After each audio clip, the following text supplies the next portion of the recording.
Welcome back. In the previous video, we downloaded and installed Blender on our machine. In this video, we are going to open Blender for the very first time.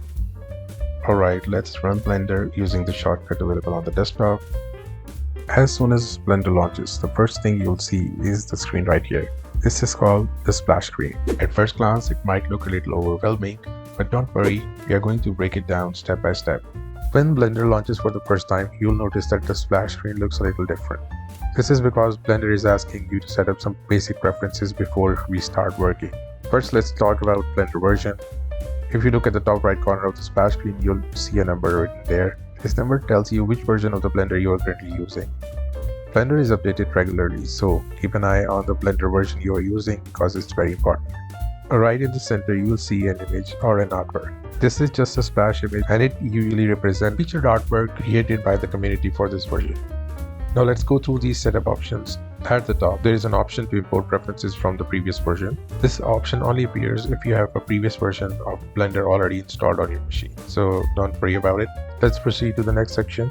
There is an option to select the language. This allows you to choose interface language. I recommend keeping it to English, especially if you're following the tutorials. Next, we have a theme option. You can select between Blender Dark and Blender Light. You can select any of these options based on your preference, but I really enjoy working in the dark theme. Next, we have Key Map. These are the shortcuts which controls how you interact with Blender. If you are a new user, it's better to use default Blender shortcuts.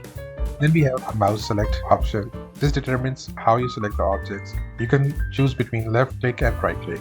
Since it's more common, we'll go with the left click select. Next is the spacebar action. This controls what happens when you press the spacebar.